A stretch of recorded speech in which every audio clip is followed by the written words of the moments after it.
So yesterday I went to the cleaners and there was a pile of classic novels,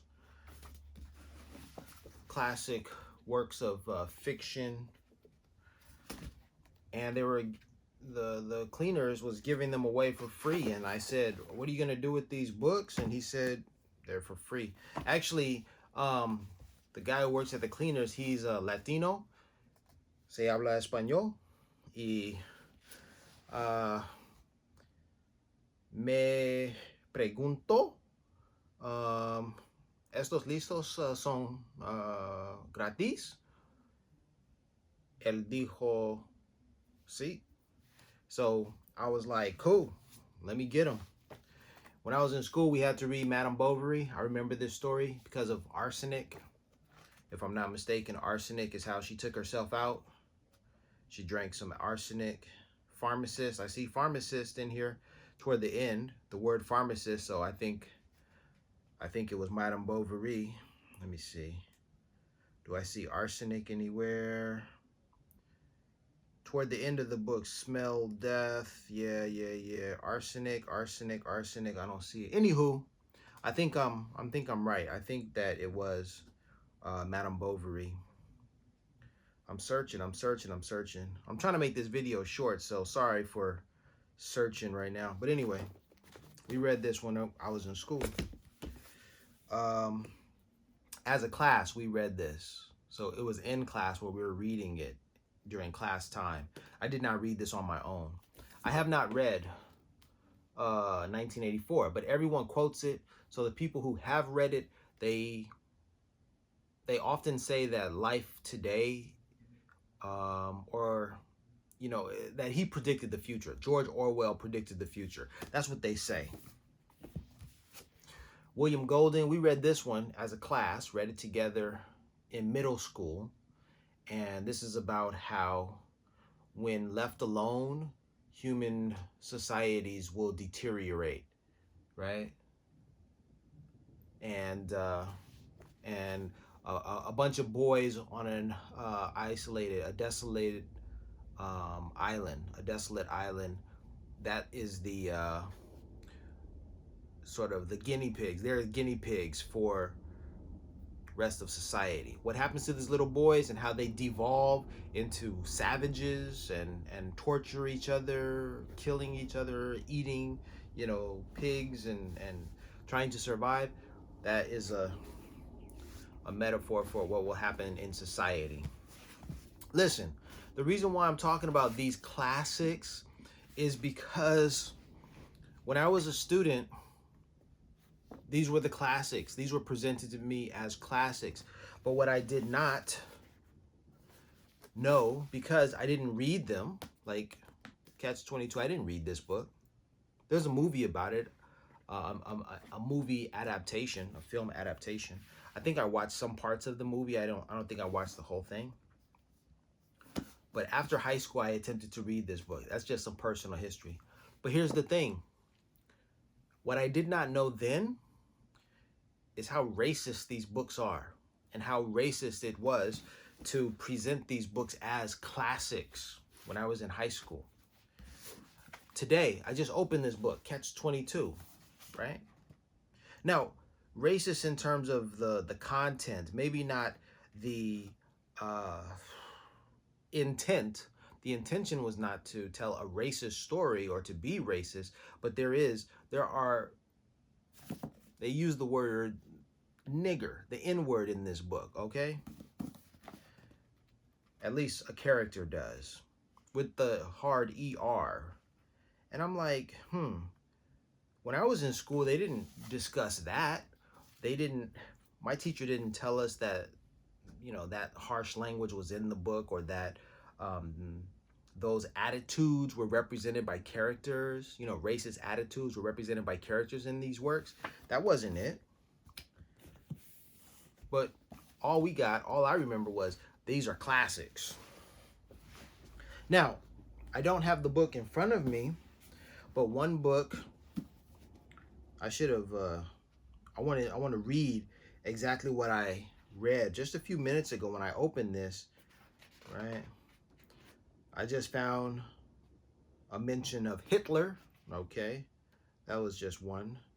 But there's another mention where they use the N word with the hard ER. I was just thumbing through it minutes ago when I came across it. Here it is. I found it. All right. The dialogue goes, murderer, killer. What are you talking about? You murdered him. You killed him. You fellas are crazy. I didn't even touch him. You murdered him. I heard you kill him. You killed him because he was a nigger. You fellas are crazy. They don't allow niggers in here. They got a special place for niggers. The sergeant smuggled him in. The communist sergeant. And you knew it. That's on page 10 to 11. Catch 22, all right? That's in that book. And there's probably a whole lot more in other chapters on other pages. Okay. I didn't know that because I didn't read it, but my teacher who said that these books are classics and recommended them, he knew. He had to have known, right? You don't recommend something if you haven't seen it yourself, read it yourself, done it yourself, right? It's supposed to be a classic. Now, one more example. One example that I read Joseph Conrad's Heart of Darkness. I read that. We read that in class. I read that on my own. It was touted as a classic when I was in high school. Joseph Conrad also wrote a book called The Nigger of the Narcissus. That's the title of the book. And if you don't think that throughout that book the word nigger is used, I mean, well then that's ridiculous because it's the title of the book. Of course he's going to use it throughout. And yet Joseph Conrad is called a classic, a fine example of a writer. You know, his work, Heart of Darkness, is a classic. We have to be more aware and more vigilant in fighting, you know, white supremacists, because a lot will go over your head if you're not careful, if you're not paying attention, if you're not reading. We read Heart of Darkness.